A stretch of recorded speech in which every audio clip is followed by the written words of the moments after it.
My man. Mate, you speak my language. You speak about high performance. You speak about leadership. I'm interested in what your definition of leadership is.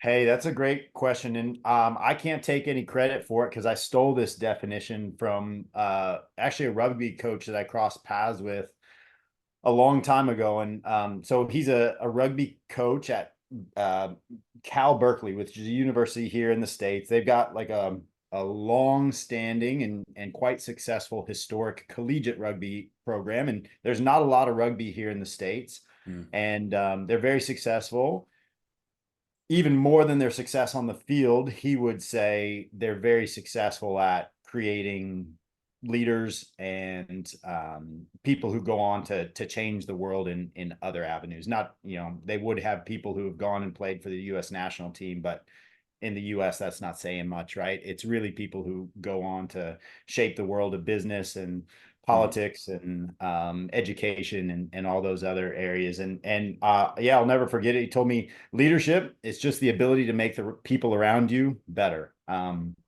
I really appreciated that because everybody can be a leader, right? You Yeah, don't yeah, have to be. It's not a title. It's not a role. It's everyone's responsibility, and it's just the awareness and the ability to understand what is going to help the people around you be their best. And you have a part in that, a little responsibility in that. And if as a group, everyone can take ownership of that definition and run with it, then yeah, I think there's plenty of evidence to suggest that you're going to experience great success. So that's not my definition, one I've stolen and run with, and I actually think about it often. So, dude. Every great coach basically robs from the next one. yeah. Yeah, no You doubt. know, it turns into this amalgamation of ideas, and that's the idea, right? We tried this, it kind of worked. It worked a bit here, it didn't there. It's like, okay, cool. We're gonna take this aspect and we're gonna scrap the rest. And we're gonna take this aspect from somewhere else. We're gonna use the rugby, and then we're gonna use the lacrosse, and then you're gonna get examples from bloody Facebook. And it's like, okay, cool. How do we end up figuring this thing out? And I think sport is beautiful because, especially in the high performance realm, right? Because we're trying to ask questions of what is capable, like what are we capable, how far can we push this thing? How far can we push this needle? And to be honest, we're never going to arrive at that answer, right? It's just Yeah, this never-ending question, and like that's the point. It's this yeah. pursuit, this obsessive mindset of like we got to try and find it, even though it's not there. We're not going to find it. But where are we going to end up if we don't stop? Yeah, absolutely. It's usually the simplest concepts that stick as well, right? And I think it's easy, especially maybe when someone is tasked with leadership on some level, to make things too complicated. And yeah, just appreciate the simplicity of that. And Mm. yeah, the ability for everybody to take some ownership in it. Why was that profound, so profound for you? What did it unlock in you? Again, it's simplified everything for me, right? Yeah. And at the time I wasn't in a position of leadership necessarily. I wasn't in a role where people reported to me or I managed other people. And so it was simple and accessible, and that resonated with me, that I can still be a leader. I can develop my abilities as a leader here and now, and I can make an impact on the people around me. And together, like, we can become our best. And so yeah, Mm. that's just stuck with me as being profound for those reasons. Simple, memorable, and actionable for every single person, not just someone at the very top. Well, first of all, I love it that it comes from a rugby background. That's my Yeah, sport, right? But yeah, number two, I love the simplicity piece. I love you for saying that, mate, because you go into whether it's coaching a fucking fitness class for the GPP or whether it's like balls deep in high performance of like, let's try and go to the Olympics, right? It's like, well, let's not forget the basic and the really small stuff. And we might hear it all the time, don't sweat the small stuff, but you do, you need to. It Mhm. is those simple things that over time create something a lot bigger. And we're watching the Six Nations at the moment, and there's a lot of talk about Italy, right? Like, yeah, predominantly and religiously speaking, they're usually the sixth out of sixth team, the worst team in the place. And the Mhm. commentators are doing a really good job of like, if they literally just tick these simple boxes, they could like stretch and challenge really high end teams. And you're Yeah. like, how can they make that such of a leap, that jump, right? From maybe a B category team and then challenge the top of the A category teams. You're like, well, they did the simple things, they did the small stuff. Don't make mistakes. We're all going to make mistakes, but then how do you react to it? And we just keep going. And I think we can all relate to that and bring it outside of the realm of sport, right? Yeah, without a doubt. I think that's why we ended up falling in love with sport at the beginning, right? Because it highlights life so much, and we just chase an egg or, like to kick a ball in the back of a net or swim in a pool or something. But it really does highlight everything that we go on outside as well. Yeah. And I think the thing about sport is that the results are there, right? You get feedback pretty Yeah. pretty quickly that Yeah. you don't always get in life. It may take months or years to get feedback in life, but oftentimes the feedback in sport is pretty immediate, whether that's a made shot or a missed kick or a successful play. Um, the feedback loop is fast and you can learn and grow and develop. And I think people who gravitate towards sports, there's something in them that likes to feel that progress, that growth, Mm. that development in tangible ways. And I think sport is one of the, yeah, the most prevalent ways for that. And as I've gotten into sport, I've found my niche in the physical performance space, which again, if I think back, it was because you physically see the changes in response to that challenge or that effort so dramatically, more so than more. That's why I wasn't very good on the field. I was much better off the field than on the field. But I resonated with the progress, the changes, and the development that you could see through the process. So Mm. It really does like highlight limits on our capacity, right? Sport and whether it's the weight room or on the court. It keeps us gripped with reality rather than just, oh yeah, okay, cool. I could bench 405 in high school. Whatever it is, right? We end up believing our own bullshit. It just pulls us back down, hands us a slice of humble pie, and was like, this is it. Like, you gotta eat this fucker right now. You're like, cool. Well, what am I good at? What am I not good at? How can I improve? And then how can we then create that environment where we can like try stuff, right? yeah. Because I'm sure you'll see it all the time when people get really scared of failing. I was like, well, we got to learn, Yeah. Yeah. No, it's really interesting. And I'll just go on a bit of a tangent here please. about the collegiate US environment that I work in at the moment. There's been a lot of changes. So here in universities, um, changes happened really quickly over the last 3 years. A couple factors associated with that are rules around your ability to transfer between universities. So rather than historically, you would pick a university and you'd go there for 4 or 5 years and you'd go through some tough times initially and you're not going to get playing time off the bat, but you're going to work and grow and develop and eventually, that hard work will pay off and you'll get your chance. On the downside, if you're stuck in a tough situation, there wasn't a great opportunity for you to say, hey, I need to, try a different environment that might be better suited for me. You were kind of at the age of 18 expected to make that choice and stick with it. They've changed the rules around transferring between universities to the point where just about anybody at any time can say, like, this team, this coach, this environment isn't really working for me. I'm going to go somewhere else. Um, and it's interesting because we just have seen a change in the mindset of the athletes who come through the system, and there's not the incentive, or I suppose that the incentives have been reversed around their ability to endure hardship, like endure struggle, learn from it, grow from it, and it's the barrier to exit has gotten really low. As soon as things don't go your way, you can kind of jump ship and try something else. So it'll be really interesting to see here in the US, at least, how that fundamental change in the developmental pathway affects athletes. One, their ability to develop in general, right? What happens to the level of talent and ability that we see in the future, because athletes won't have had to push through some of those challenges the same way they would have had to in the past. And yeah, then just the mindset that people bring to the sport as they do progress in their careers. It'll be really interesting to see. We did a little internal project here around our student athlete longevity, essentially the length of time someone would have spent in our program. And prior to 2020, which is when some of these rules changed, the average athlete would have spent 3.7 years here at the university, which meant for the most part, they were here 4 years, got their degree, graduated.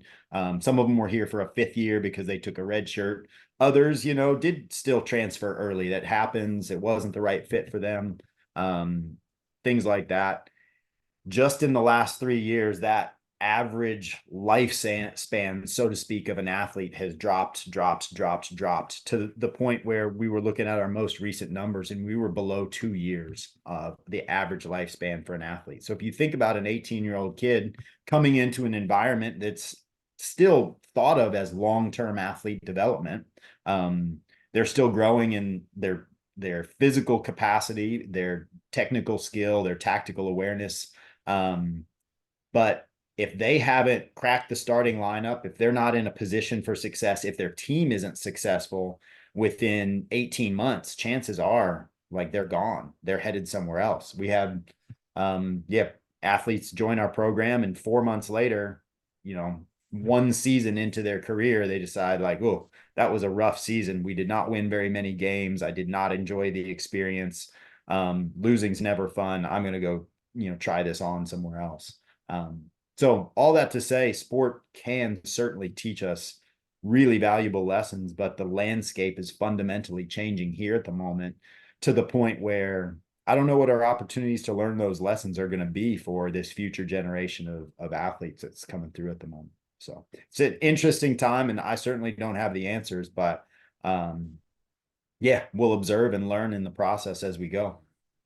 Do you have any projections of how it's going to go? I wish I did. I think it's going to continue. I think it's, and there's factors associated with that. One is NCAA as an organization, the regulation that they've historically imposed is weakening more and more and more and more.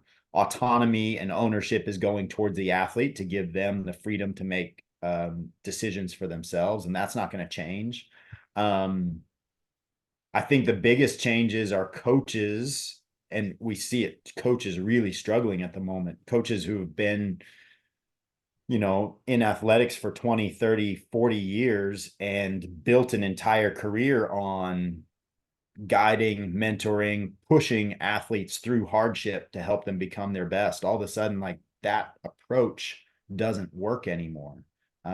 Athletes who are pushed are just as likely to leave as they are to like buckle down and work through it. And so they're really struggling to understand, as a coach, my lever that I pulled to elicit this adaptation is no longer available to me. So how do I still coach in a new era, when the athletes have a different mindset and approach to how they participate in sport in general. So we're going to see some changes. A lot of it will be around how coaches approach the process. I would like for there to be more investment in, our athletes' ability to recognize, accept, and engage with hardship and challenge as a means for becoming their best. But there's not a lot of positive voices in their lives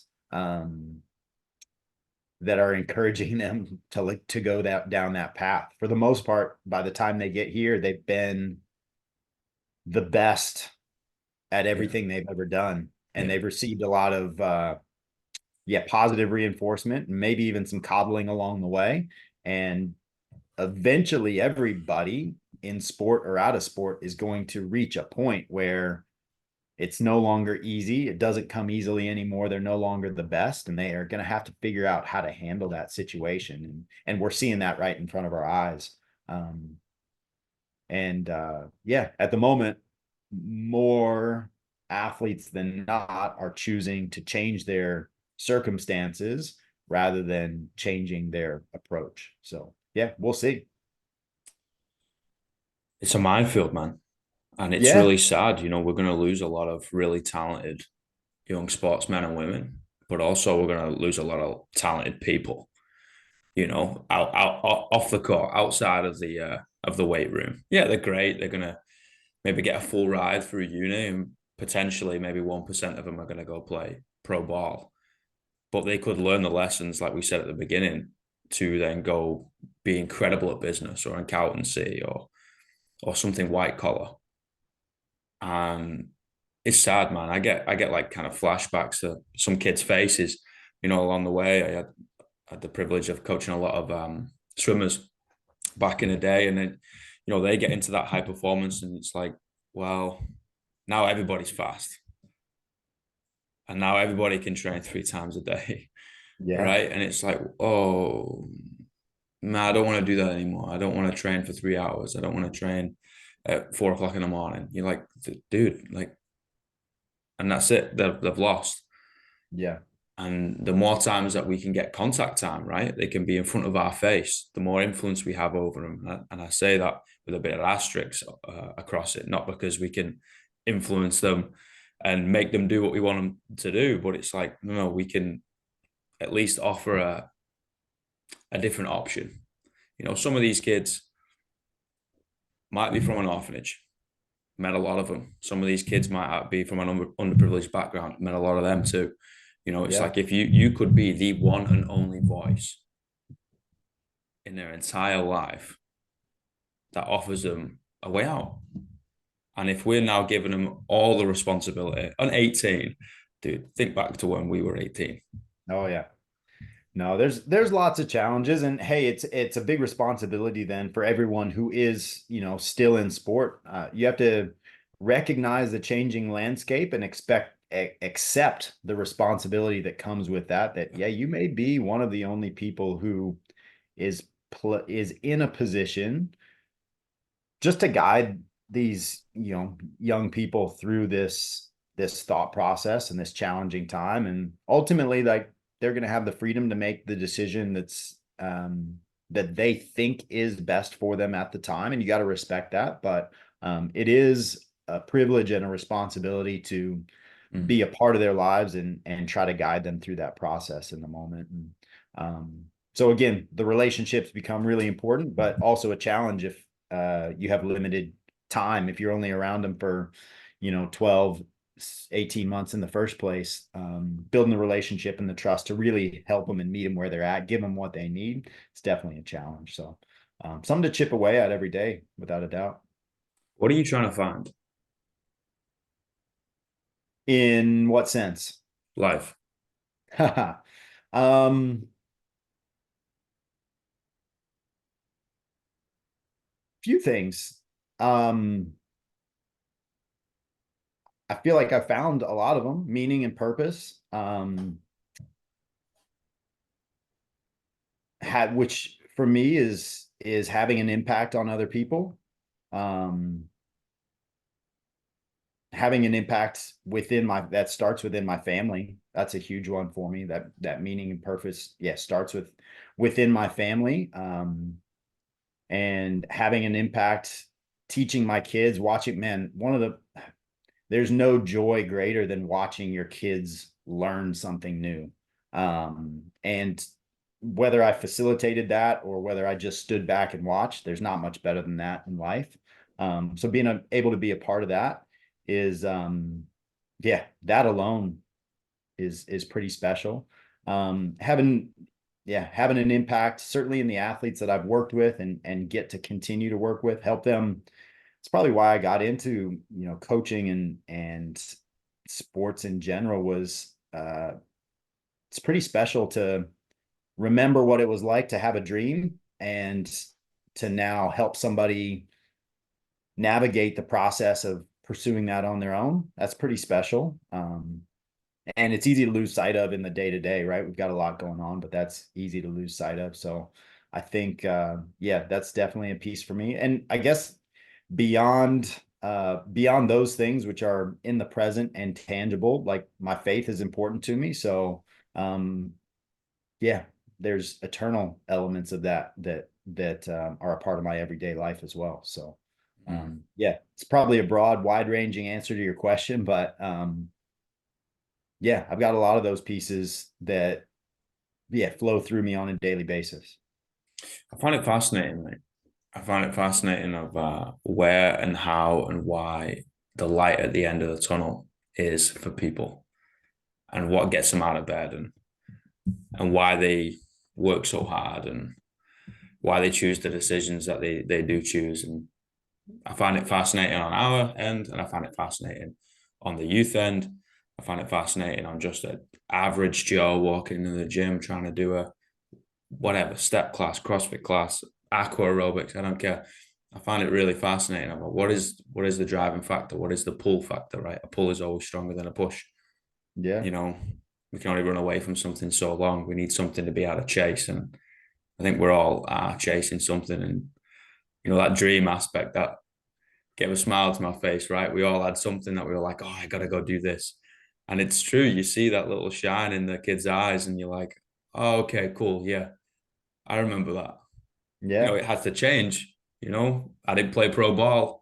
It had to change slightly, no problem. It's still there in different capacities. And there's things that you got to go chase and you're hungry for it and you got to run towards it. But you see that little twinkle in their eye and you're like, okay, cool. This needs to be nurtured. This is passion right there. That's emotion. That's everything involved. And it's this interaction of the character of the child trying to figure out who they are when they get into 18, 19, 22, young adults, getting into like maybe the workforce, maybe further education. And then also, yeah, life, sport. It's fascinating, mate. yeah. No, absolutely. And I think, hey, it's a question that we'll all be trying to answer and probably have, yeah, changes to our answer at the moment throughout our lives. And Yeah. yeah, helping people seek that out, figure that out, even have the awareness to start thinking about it. Yeah, is a unique place to be in. Mm. So we spoke a lot about us influencing the athletes. Mm. What has the athletes taught you? I learned so much just about people, probably the way they think, um, motivation and behavior. And I come back to um, understanding how their experience, their background, has shaped them into who they are in that moment, and how who they are affects the choices that they make. Because ultimately, the choices that our athletes make on a minute by minute basis are going to eventually aggregate towards the outcomes that they experience. And so just by talking to them, listening to them, understanding them, it, it it says a lot about how impactful their background was, where they came from, how they grew up, and how that influences the way they think. And I think more than anything, it's just a little humility and empathy for where people come from, which oftentimes is quite different from my experience. And so yeah, recognizing that I think is definitely something I've learned. It's easy to be critical and hard to be curious. So the more, yeah, we can just be open and curious around people's experience, the better we'll understand them and the more we can connect with them. Mm. And I find the more we find similarities too, right? Like we all come from different spots, and yeah, okay, we're all products of our environment. But when you strip that down, you add a little bit of empathy into that pot. We really are so similar. Yeah. It's like, oh wow, this has come full circle, and then you can relate to these individuals, and they can relate to you, and it's well, there's that chemistry piece, right? And that doesn't happen in 4 months, maybe 18. It takes a little longer, and you've got to get sick of the sight of each other. Sometimes you got to piss each other off and you got to piss yourself off. And then one day it clicks, right? It's that weird iffy diffy squishy stuff that like it's kind of hard to define, but it works. And Yeah. it's this human trait. It's crazy, mate. Yep. And it Absolutely. is a And I think privilege. it's really special when you do then end up in a group of people, whether that's teammates or whether that's colleagues who have gotten to a place and come with a mindset that's open to listening, learning, experiencing, understanding each other on that level, and yeah, the enjoyment that you can experience as a teammate or a work team when you get to that place, it's so rewarding, so valuable, Mm. and I think it's missing. I sport can go either way, right? It can burn you out, it can wear you out, run you ragged, or it can invigorate you, and those become, you know, in a life that can be demanding with long hours, they become some of your closest friends, because you get to that depth of understanding and relationship with them relatively quickly. And so, yeah, it can be a really unique environment to be a part of. And I think something that, most people who show up to the office every day, they may not get to experience that, right? And Yeah. if you don't have that in your life, if you don't have a group of people who know you on a little bit deeper level, and maybe share some true shared goals and outcomes with you, there's a big piece of life that's missing on some level. So yeah, it's pretty unique. I think those bonds are forged in a little bit of adversity, right? Yeah, no, absolutely. Yeah, a point we've touched on a lot, just adversity. You have to. You have to kind of fabricate it. I Yeah. was having this conversation yesterday of like, well, it's almost like everything's already there. It's too comfortable. You can easily say no. It's like you almost have to willingly put yourself in a bit of suck and go through that mental anguish of like, I do not want to do this. This hurts. That fucking I had the option of sitting at home. I had the option of skipping this one. You almost have to do that. And you almost have to then fabricate it for your kids too. Not too much, obviously. There's a fine balance. You got to find the sweet spot. Yeah, there's Yeah. definitely a fine balance. But it's interesting. Yeah, Brother, I got absolutely. 3 questions. Okay. What's the greatest piece of life advice you've ever received? Ooh, hey, I don't know if I can put a tag on greatest. Um, One that sticks out in my mind, though, it maybe relates to what we've talked about a little bit today, is had a kind of a mentor friend who once said, "Hey," and I was probably struggling through career decisions, and hey, what do I do next? And feeling a little lost and without much direction. And I just remember the one liner, "Wherever you go, there you'll be." So for me, that meant like, hey, you can change your environment, you can go seek a different opportunity. That's great. It may be the right move for you, but you'll still be you, and your problems that are a part of you will still be with you. And at some point, you got to face those and you got to work on those. And yeah, you can't run from them. So it's easy to blame our environment, blame other people, but just taking some responsibility. And that's kind of what that piece of advice means for me. Wherever you go, there you'll be. At some point, yeah, you gotta own your own piece of the puzzle and work through it yourself. Oh yeah. I think we've all fallen into that trap. Yeah. Someone else's problem, someone else's fault, this place's fault. And guess what? You change environment and it happens again. Yeah. Turns out, yeah, there's more to it. Yeah, definitely more to that piece of the puzzle. What's the worst piece of life advice you've ever received? Hmm. Oh, yeah. Again, difficult to put worst piece on the list.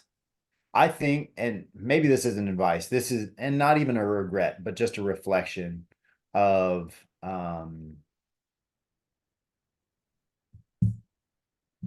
lots of advice around, oh, so again, we've talked a lot about adversity, right? You got to work hard, you got to tough it out, you got to work longer, work harder, um, do all those things. And that's for whatever reason, maybe it's sport. That's a mindset that's been ingrained in me for sure. And probably my default mode of operating. So thousands of minute bits of advice over years upon years upon years. And I think it's easy to lose joy for the process in that, or just enjoyment of the process, and maybe to not take things too seriously. If that's the case, if it's always pushing for something more meaningful, more important, some sort of success, um, some sort of outcome, the whole point is just to enjoy it. If we're not enjoying it while we're at it, then what's the point? So yeah, there's definitely a balance. Work, yeah, don't work as hard, but enjoy more of it, right? 80% of Mm. the work, instead of 110%, but 80% more joy instead of putting yourself through that extra misery. And maybe that's stages of life. You got to go through windows of time when you're 110% and then come back to windows of time where you're at 80%. So that's maybe a reflection more than a piece of advice, but I something that relate to sticks. that. Yeah, I relate to that very heavily. You hear that with multiple different coaches along the way, and they say it with the best intention. Mm, And some of us, some crazy folks like you and I, take it to heart, and then we usually apply it to bloody everything, right? And then, yeah, you end up a little bit burnt out, and I don't know, it's falling for the art form again of, oh, this is coaching, this is the art form of people and interaction of leadership as helping lives, and kind of falling back in love with that process, falling back in love with that thing that we wanted to do. yeah. And you can enjoy it, and it can also still pay your bills at the same time. Yeah, no, Right? absolutely. What are the three words you would tell your younger self? Um,